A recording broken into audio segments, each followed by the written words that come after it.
So in the homily today, I want to try to stitch together three different ideas. I want to talk about myth and storytelling and ritual. And so I've picked out three passages from three different parts of the New Testament that will kind of point this up. So I want to show the scientific value of spirituality here. So the first piece is going to be from Luke, and it is the science of weather forecasting. And Jesus says if you can infer from the symptoms what the weather is going to be like, you should be able to infer also about spirituality in our times. And the second piece is about storytelling, how Jesus told stories. And then the third piece is about ritual, the ritual of Eucharist. First from Luke. It's about recognizing cause and effect.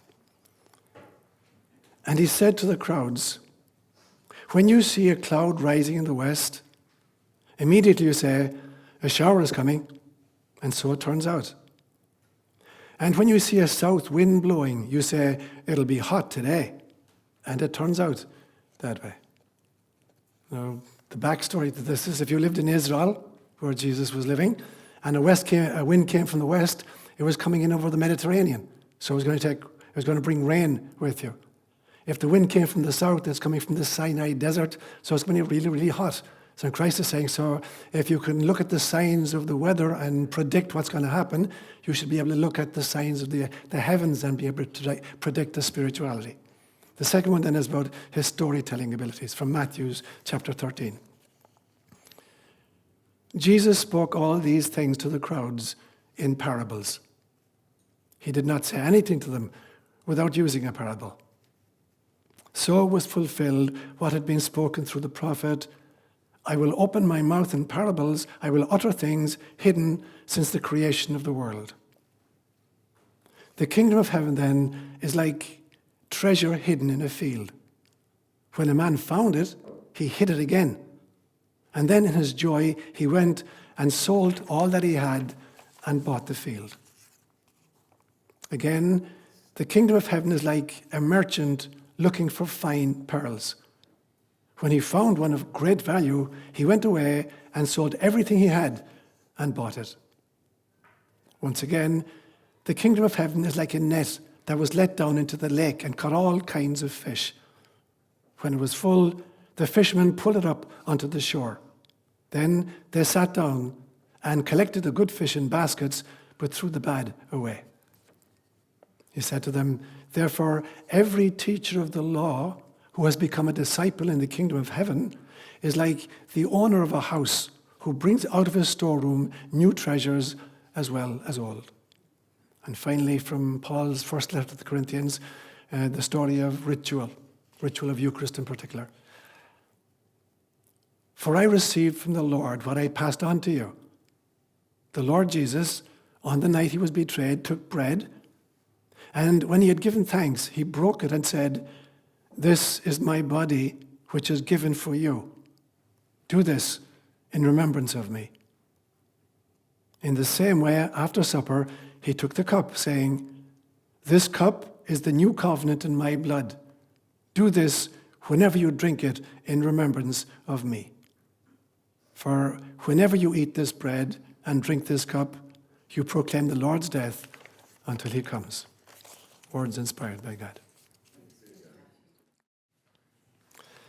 One of my favorite stories in the entire New Testament is a little story in Luke's Gospel in chapter 2. And it's the story of the boy Jesus at age 12 allegedly getting lost in the temple. Now, I don't see this story as some kind of a rebellious preteen, who's trying to get out from under the wings of his helicopter parents. It's much, much different from this. And it's very interesting that Luke is the only one who has this. In fact, when you go through the 4 canonical Gospels, the first one written was Mark's Gospel, written about 70 AD, and there's no mention whatsoever of a childhood of Jesus. Mark begins his Gospel when Jesus is 30 years of age at the baptism in the Jordan. Matthew is written about 10 years later, about 80 AD.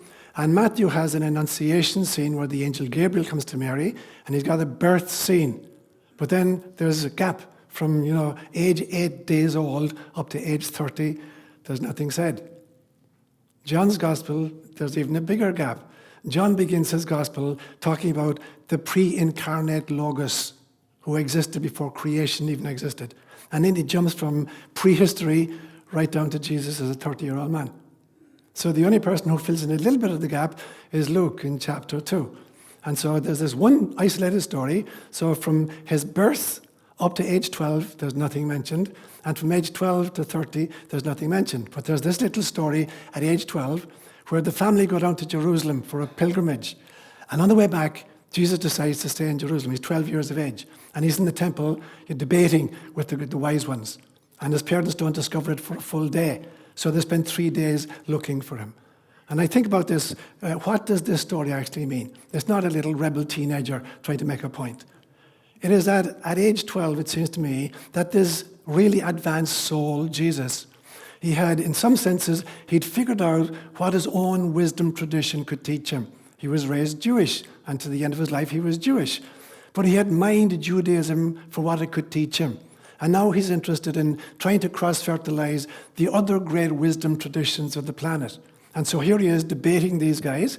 And if you look at the esoteric literature, what did he do after age 12? According to Luke, he just went home and he was obedient to them. When you look at other esoteric traditions, there's a tradition that he spent time in Cornwall in England among the Celtic Druids, because his uncle, Joseph of Arimathea, was a tin merchant, and there were huge big tin mines in Cornwall. And so Joseph would go there regularly, and allegedly Jesus used to accompany him and have a dialogue with the Druids, the Celtic Druids. So that's one wisdom tradition he may have dipped into. There's a theory that he went to Egypt and spent time in the mystery schools of Egypt. He would have known Egypt. He was there as a small boy at some stage, if you believe the story of Herod chasing him. And so that he learned the great wisdom of Egypt. There are stories found that he was in Tibet studying Buddhism. There are monasteries in Tibet that allegedly, have documents talking about a character called Issa, I-S-S-A, who came from the West and visited them. And certainly when you look at his theology, he's very much in the Hindu stream of Namaste, recognizing the divinity in everything else. And so for me, this story in some senses represents the great movement of Jesus, from his Jewish roots into experimenting and looking at other great wisdom traditions and grafting them onto him. But he stayed Jewish. He was a Jewish man right up to the end of his life. He did not abandon his own, but he cross-fertilized it and grafted it from some other great traditions as well. And he did this in a very scientific fashion, because when you really understand the scientific method is empiricism and experimentation. And that's exactly what mystics do. Mystics are the ultimate empirical scientists and experimental scientists. And I'll talk about that a little bit later. And so there's what I want to start today. And I'm going to make 4 main points this morning.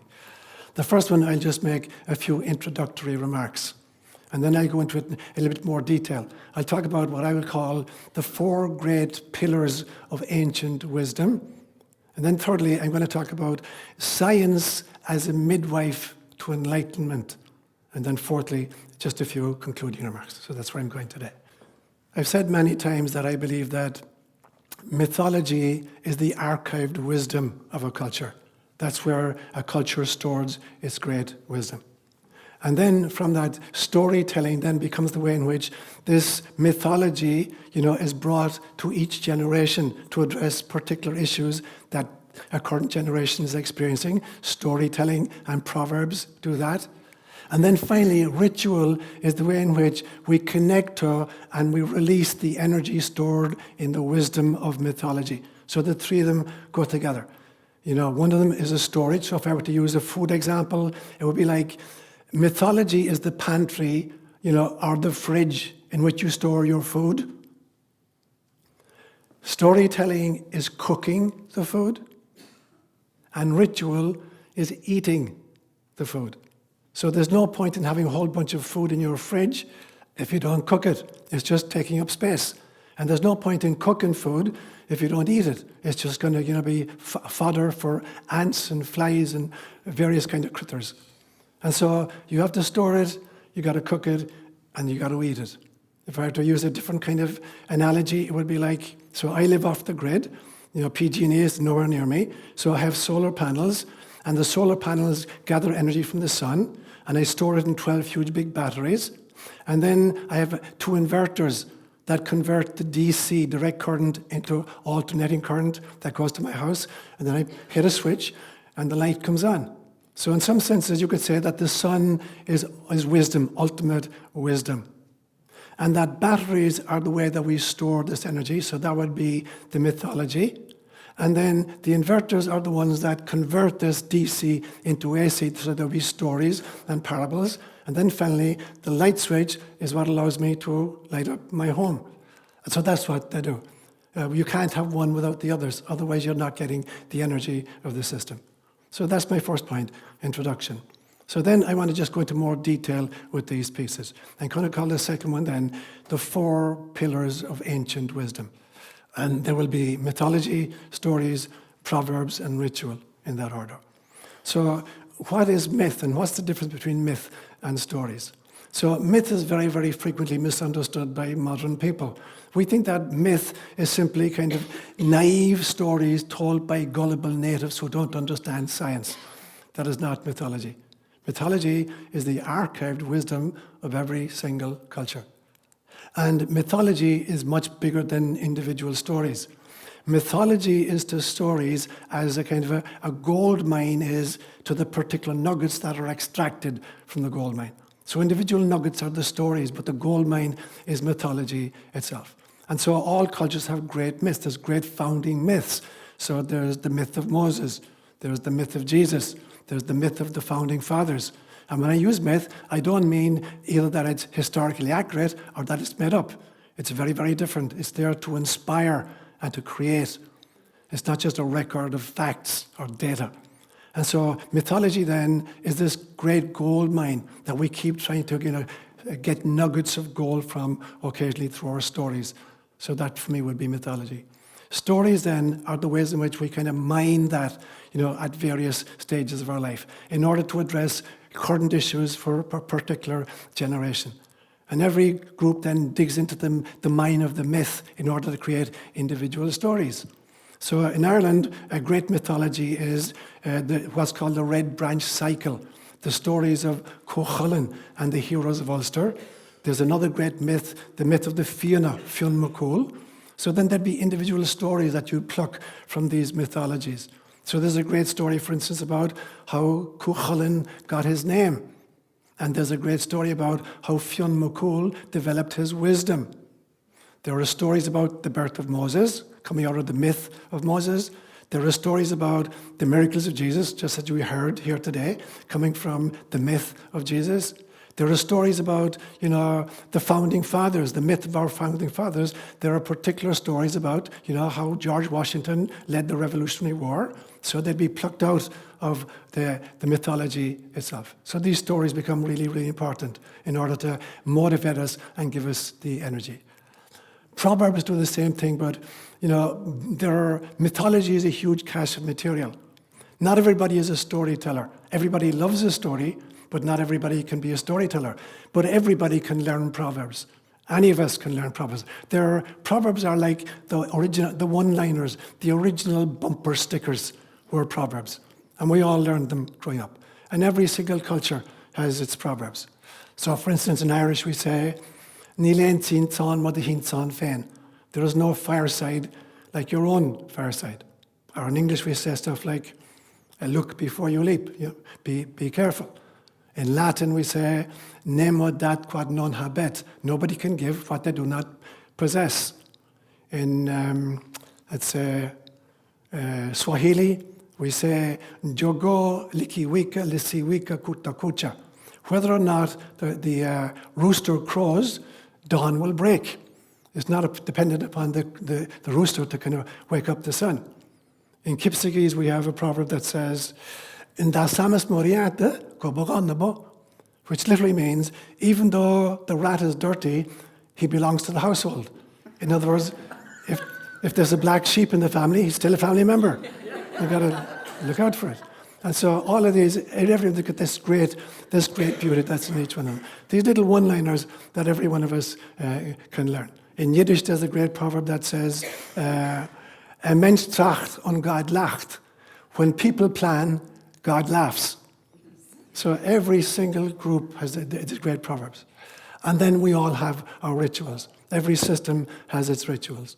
And so in Ireland, as I was growing up as a kid, there was a very definite ritual about entering a house or leaving a house. When you entered or left a house, the first thing you did was to put your fingers in the holy water font. There was always a holy water font inside the front door, and you blessed yourself. And if you were going in, you would say, ÓLaoire an sóisteach. The blessing of God precede me in here. And the response from inside was, on Valcane Earth, may the same blessing come upon you.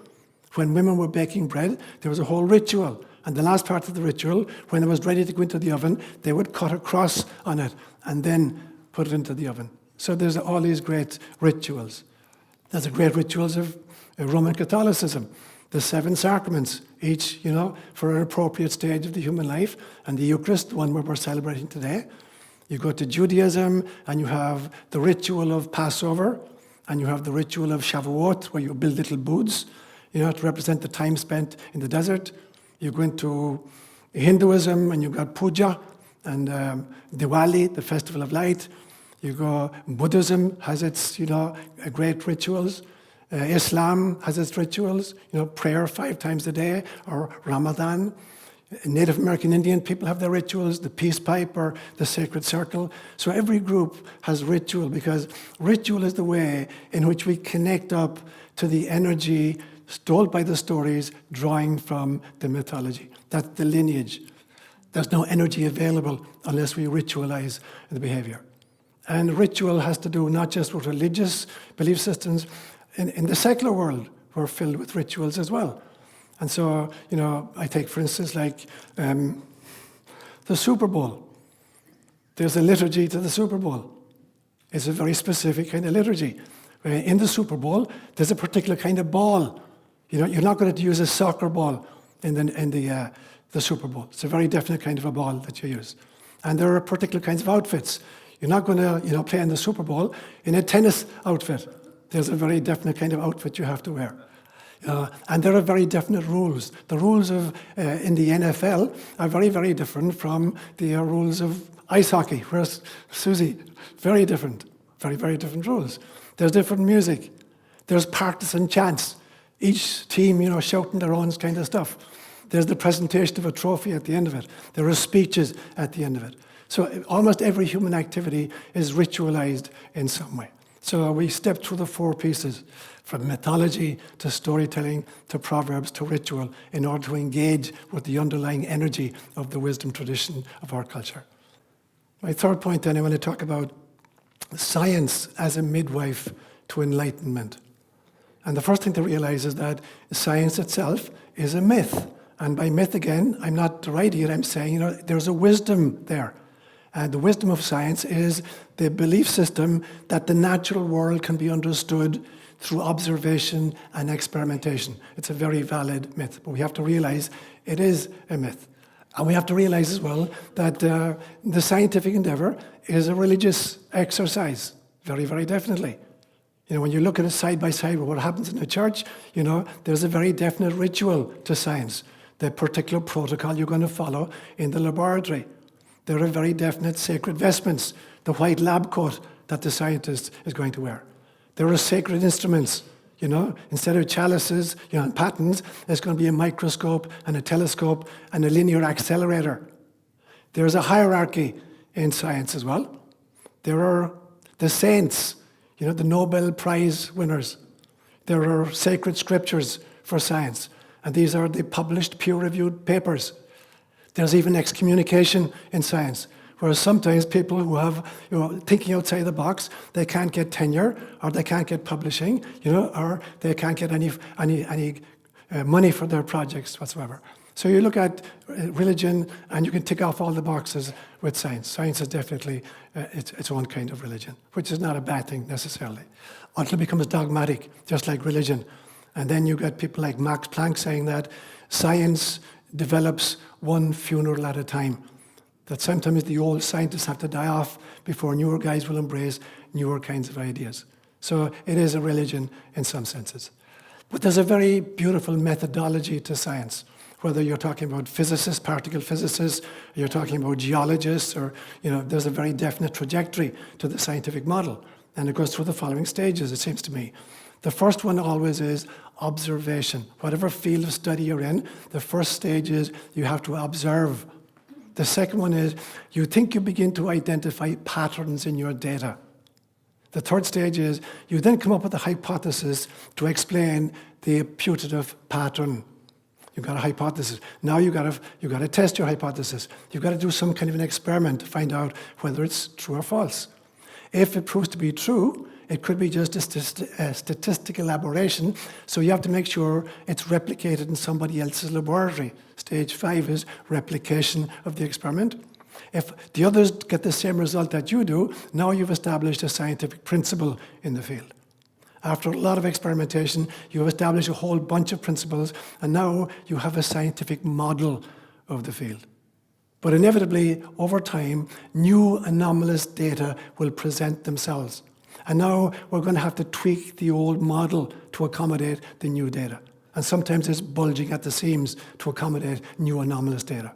And at some stage, so many new anomalous data arrive that the old model is radically inadequate. It won't serve anymore. And now you have to erect a brand new model that can accommodate all of the old data and the new stuff as well. And this happened twice for science in the 20th century, with relativity theory, and with quantum mechanics. And it's the very, very same system that the mystics use.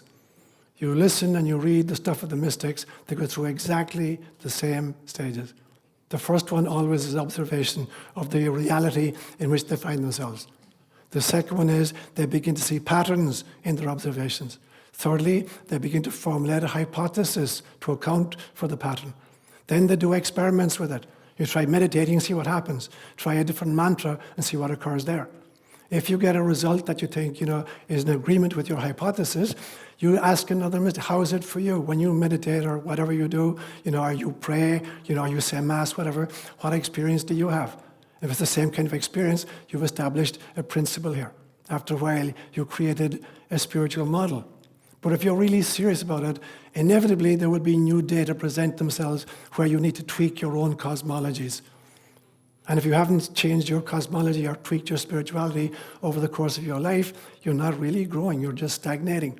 Sometimes, in fact, we have to almost abandon old models. Like, for instance, fundamentalist, fear-filled religion has to be abandoned completely in order to embrace a spirituality of mysticism as taught by somebody like Jesus Christ. So the mystics go through the very same process again.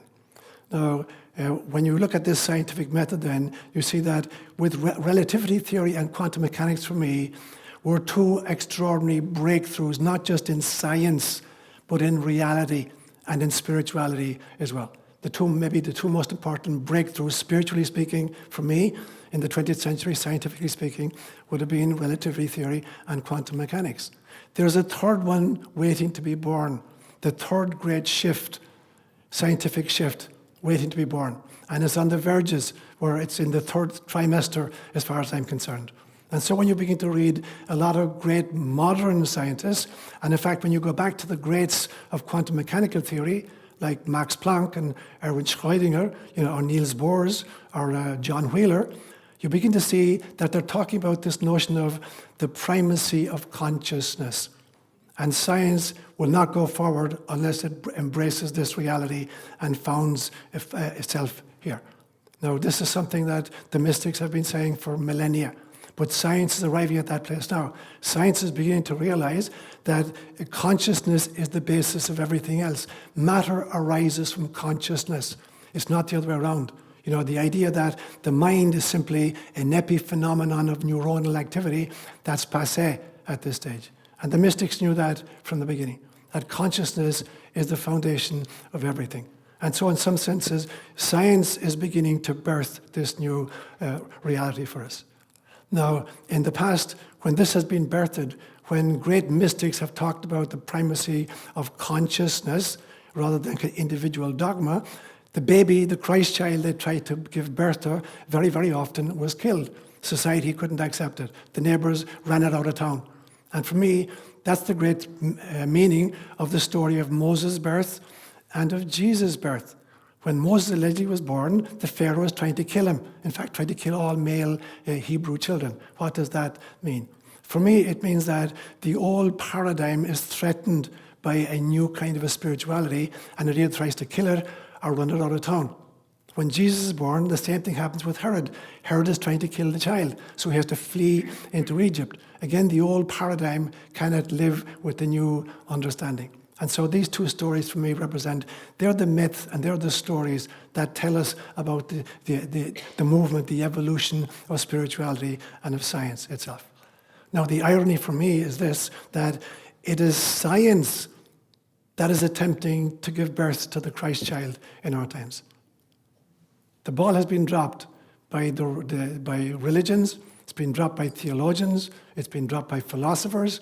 So it is the scientists, quantum mechanics particularly, those guys, they're the ones who are trying to birth the Christ child. They're not going to call it that, but they're birthing a whole new mindset. And for me, that is where science and spirituality is headed. And so for me, science properly understood, real science, I'm not talking about materialistic scientism, I'm talking about real science, is the one that's actually birthing the Christ child for our times, as far as I'm concerned.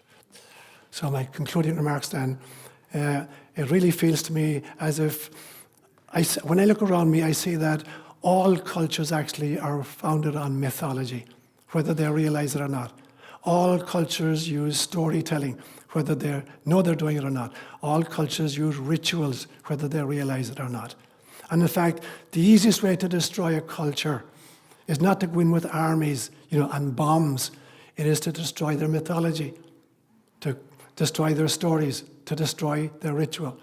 And this happens again and again. It's kind of a cultural colonialism, where one group goes in with a totally different mythology, totally different stories, and totally different rituals, and annihilates what they found before them. That's the fastest way to destroy a culture.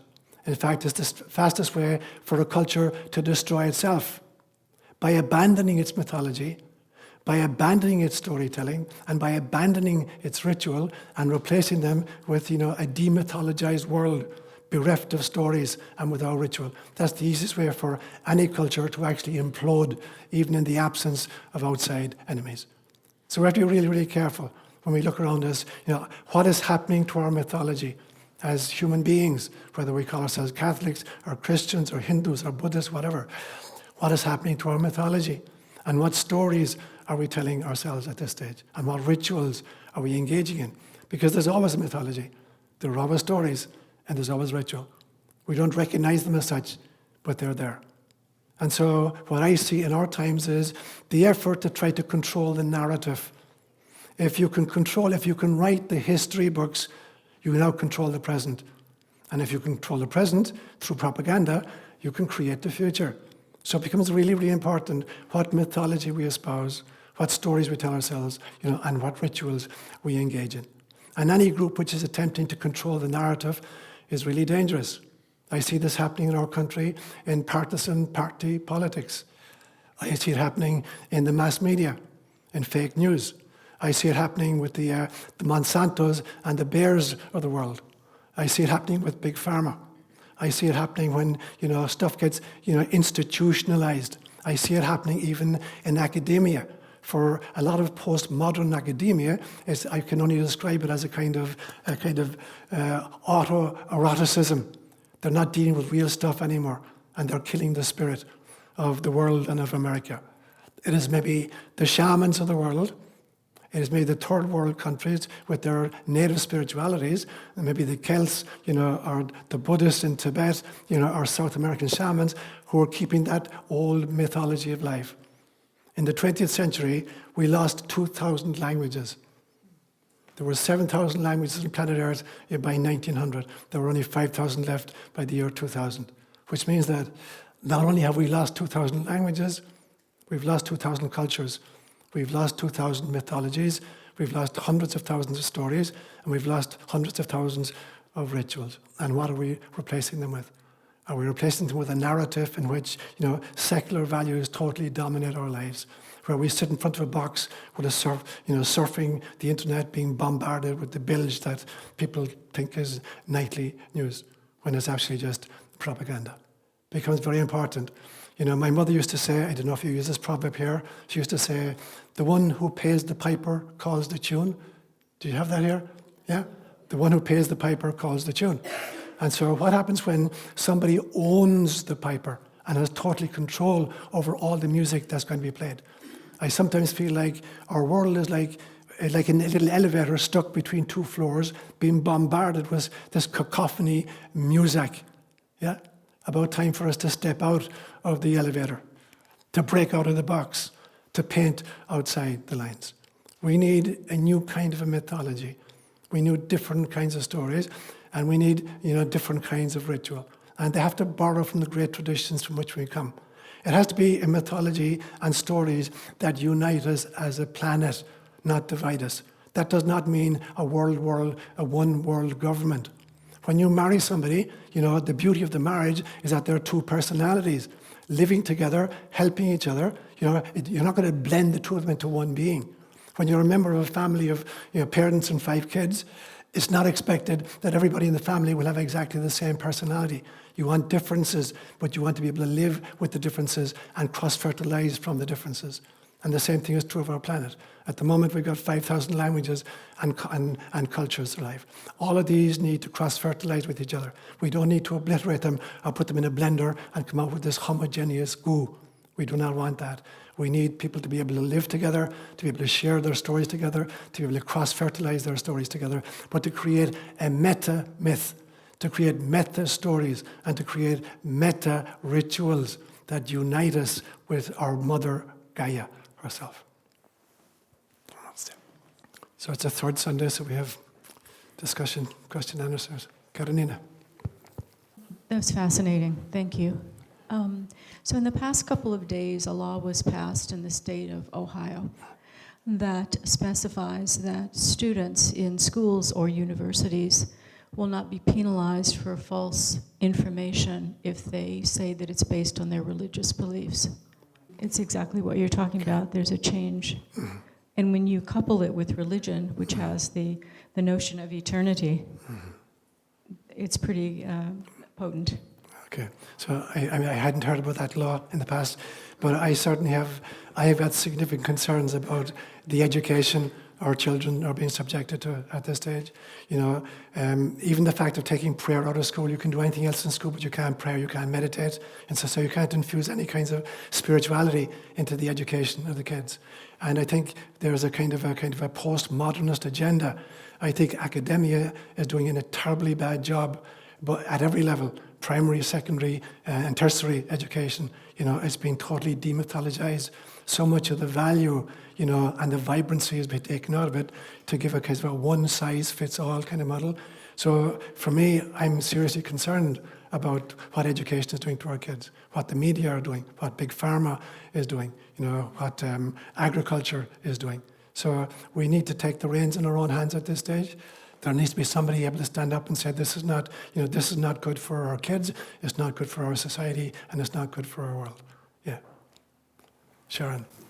Another thing that struck me lately with a bit of sadness was we have our service provider is Comcast, and we love to watch relatively often old movies, the really old movies, and they're just a piece of art, and it's interesting to see the differences over time, and we found out that they decided to just cut it off and move it to another package so that they can get more money for it, because they figured they didn't want to spend the extra money that the company was charging for it. That was the reason. But it's just another example of whittling away the old, whatever the traditions were in the old, to compare and just look at, even if there's some of them are really goofy.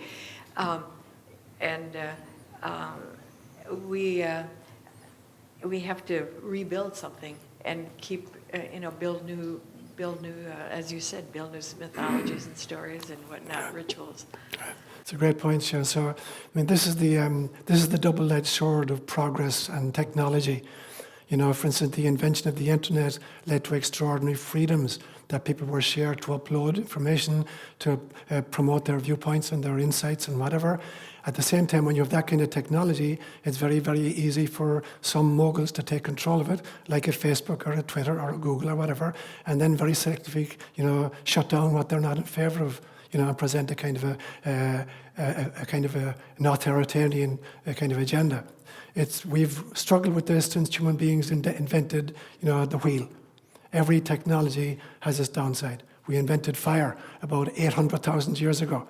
And fire is beautiful. It warmed our caves, it cooked our food, it afforded us protection from wild animals, and then we turned it into firearms and bombs and intercontinental ballistic missiles, So there's no technology which can't be well used or badly used. And I've said to you before that every solution to a human problem has built into it the seeds of its own destruction. And the reason for that is to make sure we don't stagnate. By continuing to try to address the problems created by previous solutions, we're on the road to evolution. Otherwise, there's stagnation. The question is, who's in charge of this progress? Whose voices are being heard when it comes to the utilizations of technology, or what kinds of technology will be invented. There's a huge movement happening all over the world right now called the transhumanism, which is an effort, through implantation to actually put electrodes in the brain or chips in the brain or in the hands, which will upgrade us in one sense, but make us eminently hackable, that we're merging with technology and becoming cyborgs. And while that would afford great possibilities, like for instance, I've got cataracts at the moment, and sometime in January I'm going to have cataract surgery. So they're going to take out a lens, which is very, very blurry, and which is difficult for me to see at night, and put in another lens. That's technology. So in some senses, I've got an artificial component. If they said to me, what if we gave you a lens where you could see details on the moon? Would you sign up for it? Absolutely. Yeah. But what if we put stuff into you, that gives you memory? You'll never forget anything you ever learned again. Wow, sign me up. But if we tell you that this technology is hackable, that somebody actually could come in and you shut that down, would you sign up for it then? So these are the two sides of technology. And it's always been with us, and it always will be with us. And it's the spur to creativity, and it's the spur to a deeper level of spirituality. We will never inhabit a world where there won't be problems. The question is, have we the spirituality to drive the technology and to be able to say at some stages, no, that is not an appropriate use of a piece of technology. Yeah. Patricia and then Margaret. A concern that I have is we're here learning this. Okay. A lot of us and probably a lot of other people are hearing about this and reading about this. But how can it get out there to other people? How can the word get out so that these people who are, following what the culture that's presented to them is telling them? How can they learn that there are other ways, and there are teachers, there is literature, there are things that are not mainstream, because it seems like mainstream right now is getting really corrupted. And I was watching a program last week, Madam Secretary, who's now become Madam President, and she was going to have an accord with another country, and when the gentleman who was the king or the leader of that country was there, right as they were about ready to sign, a video came out of her and her husband bad-mouthing him. Well, that was something that was created artificially, and they had to work with it. Unfortunately, but it was so educational to people watching that show that is really out there. I heard it on NPR the next day. So how can this information that you're sharing with us, how can that get out to the public? So the first piece of it is, I think there has to be a spirituality that undergirds all of this. So if we're not plugged into source, then it's very difficult to find any other outlets for any kind of truth or any kind of fact. So the importance of this, firstly, is the realization that we are eternal beings. we can get really, really anxious and upset about the fact that the state our world is in. And previous generations have felt exactly the same stuff. They were confronting problems that seem to be insurmountable to them as we do in our times. So if I only believe I have one little lifetime from the time I was born in 1946 until I die, that's it. And I got to sort stuff out in that period. I'm going to just be tearing my hair out. So firstly, you have to realize the bigger canvas, we're eternal beings. Everybody on the planet is an eternal soul, a bite-sized piece of God. Cultures and civilizations have gone through these cycles again and again and again. It may even be, when you examine some of the kind of the forbidden archaeology, that we've had nuclear power in the past and destroyed ourselves. It may well be. The stories, the myths of like Lemuria or Atlantis, in the memory, they may in fact be actually historical records of previous civilizations that reach stages where they're able to destroy the entire civilization. And the only people that survive, if there were a nuclear holocaust in our world, tomorrow, who would survive? It wouldn't be Silicon Valley. It wouldn't be people in city dwellers. It would be, little tribes in the Amazon who know how to utilize the land and have survived. And they would, they'd see the mushroom cloud or whatever, and they'd make up stories about it. And those stories would survive. The technology wouldn't survive. The buildings wouldn't survive at all. So if somebody survived, what would they pass on? Stories. And there'd be stories from tribal elders. And that's what we have very, very often in mythology. Mythology is the archived wisdom of generations and generations of peoples who witnessed, real historical events and encoded them, not in technology, but in story form. And so we have to realize, we're writing our story right now. We can only respond the way we can. But if we're not plugged into source, nothing is going to change. It's like if I want to make a cup of tea for myself and I fill up my kettle with water, and I wait 10 minutes and nothing has happened, it didn't happen because I didn't plug it in. It's not attached to source. In order to make the water boil, it has to be connected up to some kind of a power source. And we have to be connected up to a power source. So if we're not spiritual people, we'll contribute nothing but anxiety and anger to the situation. Now, if we get to that place and we're plugged in and we have an eternal, a perspective, now we can approach a particular problem with a different mindset. It's like as if I were painting a mural, a full wall mural. At some stage, I got to stand back and watch what I've just done. And that allows me then to go in and make a change someplace. But if I'm too close to it, I can't make the appropriate change. So we have to stand back again into an eternal perspective. And with that, we then have to start getting involved in some way, but not out of anger, and even not out of anxiety. Anxiety isn't going to solve anything. Fear is not going to solve anything. It has to be the eternal perspective. I volunteered to be on planet Earth at this stage, knowing, what the situation was like. I came with particular kinds of tools, with particular kinds of, preconception groups. What are we going to do to change the equation in some way? Yeah. I think Margaret was next, and then Chris.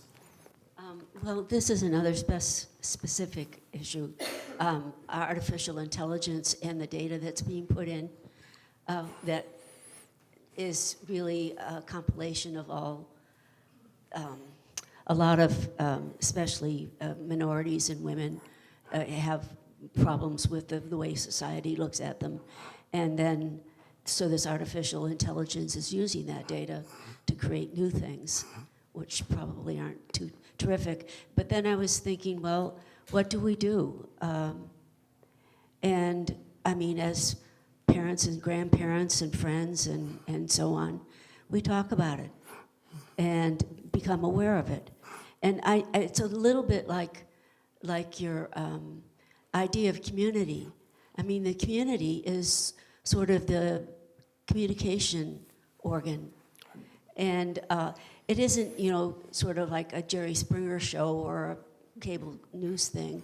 If it does come from the Spirit, from the divine, and so that's the thing that we need to be aware of all the time. It isn't just what's the latest thing, but. Right. Great point, Margaret. So, looking towards the future, evolution is going to proceed in 4 ways. There's natural evolution, just nature itself upgrading, the hardware and the software. So if we live long enough, we're going to see an upgraded, athletes are getting faster and faster. You can run a mile faster and faster. You can jump higher and higher, whatever. So natural evolution will continue. There will be augmented evolution, such as, getting, an artificial lens, so where we're using technology, to make up for lacks in ourselves or to enhance gifts we have. There'll be some kind of, cyborg, where there'll be some meeting of carbon-based life with silicon-based life.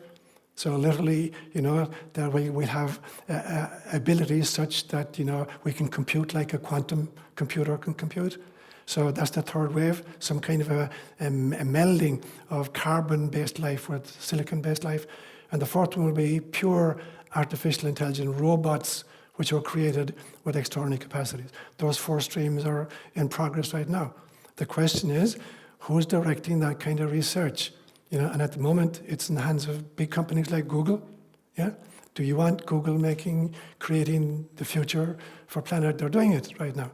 There's the Googles of the world, and the governments. China's putting a lot of work into this. The United States is putting a lot of work into it, creating an artificial intelligence which will eventually outstrip human beings in every facet of the ways. What if that artificial intelligence decides that humans are a blight on planet Earth? Yeah? And the planet will be better off without them. And so just wipe them out like we just a bug spray. And, it's possible if they get to that stage. Roundup for humans, yeah. They're all possibilities. And we volunteer to be on the planet at a time when those are possibilities. We're not here by mistake. So how do we respond to the fact that these are the possibilities for us right now, and we're here because we chose to be here? What are we hoping to bring to the equation? So Chris was next, and then Bonnie. Yeah, I'd just like to share experience that I had. There's various mythologies that you've talked about. There's very evil mythologies, and there are good mythologies, and so forth. I spent time in a rural area, and the only available church was 13 miles away. It was a fundamentalist church, and I figured, what the heck?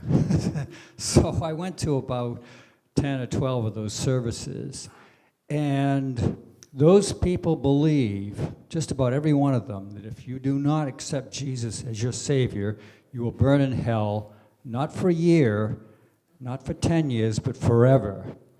Now, a lot of us, of course, will just roll our eyes at that kind of thinking. But to these people, it was absolutely real. And I don't think, when we hear that sort of thing, we don't really appreciate how insane and evil that is. Because, they put Jesus in a position far more evil than Hitler or Stalin. They killed millions of people, but after they died, they went on for whatever. But with this mentality, they burn in hell forever. That is about as insane as you can get. So there's a big problem with evil mentalities and mythologies out there. The solution, I think, is teaching critical thinking. Absolutely. Teaching, and I mean starting in kindergarten, not in high school, where you say, okay, here's a belief system. What is the hard evidence to support it? And what is the logic that supports it? We have hundreds of millions of people on the planet now that believe there's a place called hell. Zero evidence that it exists. Zero. So if we had some critical thinking taught in our schools, I think that would solve a lot of the problems we have. Brilliant. You're absolutely right on, Chris. Right on. Way to go, bro. You're dead right. And and this is part of the reason why it's so important that we look at our educational model, because our kids are being subjected to, a particular mythology from the time they go to kindergarten onwards. Who's in charge? Who's creating that kind of curriculum? And what kinds of fear? And certainly in the past, fundamentalist churches have been major kind of players in this. I remember as a small kid in 5 or 6 going to the nuns in St. Vincent's, and the teacher was a lay teacher actually, using the example about missing Mass on Sunday and you go to hell for all eternity. And she used this image. She said, imagine there's a bird with a silk scarf in its mouth and it's flying over Mount Everest. 29,029 feet high. And the silk scarf just brushes lightly against the mountain. And the bird only comes back once every 1,000 years. By the time that the bird has worn the mountain down to sea level, you'll still be in hell. Eternity hasn't even started. So that kind of a mindset, starting kids' education and their relationship with God off with that kind of a mindset. Yeah, Bonnie was next. So I just want to make a comment before I pass it to Bonnie. We were talking about AI. There's a researcher with IONS, Julia Mossbridge, and my friend Jim Grote, who's helping fund a project of building love into AI. And so, there are people who are working with AI who are really see the issues that you're bringing up and trying to put solutions into it, such as love. Brilliant. And so that all of these decisions that are made by AI are embedded with love. So I think that's a positive thing. Brilliant, Michael. Thanks, Pro. Bonnie. It's pretty overwhelming what you were talking about and what we're talking about right now. But one of the things that occurred to me is that there's a lot of places where we can take some action. Yes. And it's hard to even, it's hard to, I think it'll be hard to keep track of all the places that we discover as being places we can take action. For example, you're talking about what Google does and some of these big machines, and we've talked about publicizing, kind of getting out the message that we're discovering.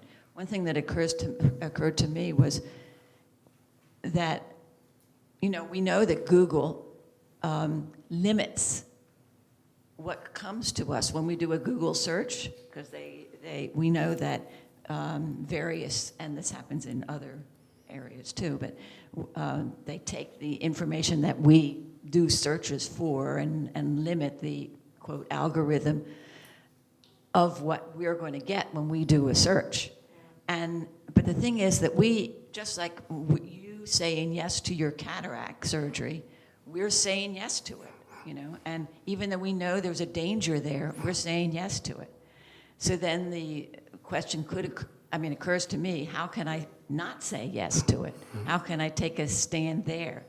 And other places in our own experience where we can take a stand besides just getting the word out there.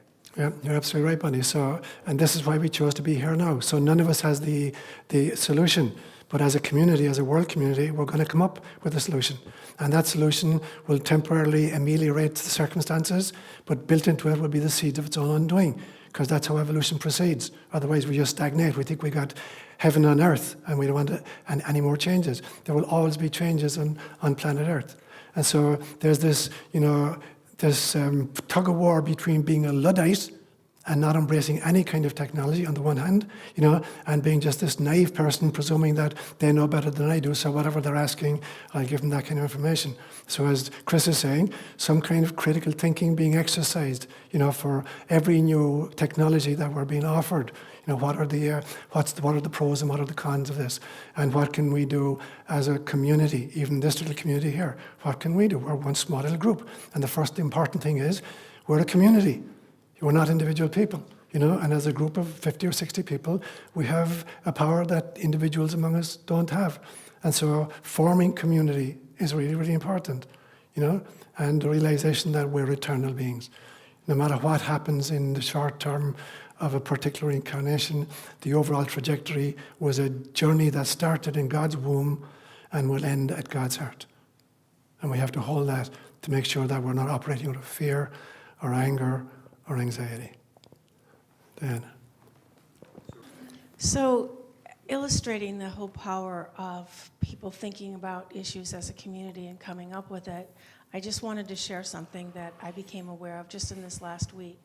So, a lot of people are pro or con about parts of Facebook. And in the larger world community, you're also probably aware of Wikipedia, And Wikipedia has a really great reputation worldwide, but specifically in the United States especially.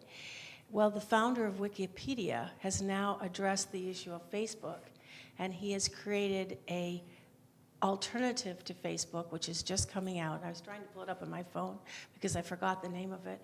But basically, he is incorporating the positive aspects of Wikipedia and of Facebook and creating a social media that is not going to have the corruptness of many of them, including Facebook. Okay, so that's great. And we have to exercise critical thinking there as well, because I know for a fact that when you do a Wikipedia search, you get very biased results as well. If you're interested in alternative medicine, you're not going to find it in Wikipedia. So we have to be really careful about the people we think are the good guys. Sometimes there's an ulterior motive. And so I go back again to Chris's point. Critical thinking is vital at every stage, because sometimes the good guys, in fact, are not the good guys. And sometimes the bad guys are not the bad guys. Yeah. We'll end with Andrea. Yes, Father Seán, thank you so much for your sermon about ancient wisdom and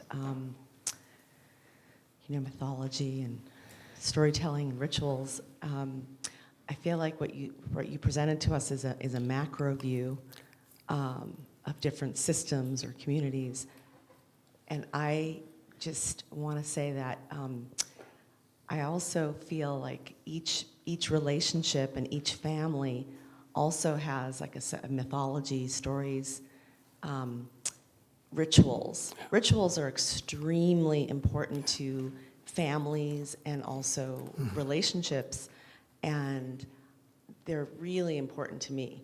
And so I just remember back when I had my family, we would have so many of these beautiful rituals. And then, it just seems like as we progress, I don't know, now I'm single, so I'm an empty nester, so it feels like it's just society just seems very kind of transient. And in order to connect, because I live alone now, I am relying on Facebook as a way to connect with people. But anyway, my birthday was this week, and so I had a party last night, and I'm kind of just musing here right now that there are a few people in my life that are constant. I do have that, but it's interesting how the people that actually come to my birthday party every year are different. It's a different set of people, and it's sort of like, this is what life is. It's so transient. It's not as rooted as I used to have. So I don't know exactly what I'm saying, but I hear what you're saying. It makes me sad. And then what also makes me sad is just that like I also rely on Facebook like a lot just to connect with people. And then 5G is like really scary technology that's harmful. Right. So I don't know. Thanks, Andrea. So, just a final comment, I would say then that, ritual is vital in life. Ritual is where wisdom meets life. It's where the rubber meets the road. And so maybe as just a final comment, look at the ritual in your life right now. The ritual can be your television viewing, it could be your mealtime, it could be your reading material, it's the groups that you speak to, whatever. Look at all the different rituals in your life and ask yourself the question, which of these rituals are healing the world? And are any of these rituals making me anxious or fearful or angry? And change the rituals. Create rituals that actually are adequate to having wisdom meet your life. So thanks a million for listening, guys.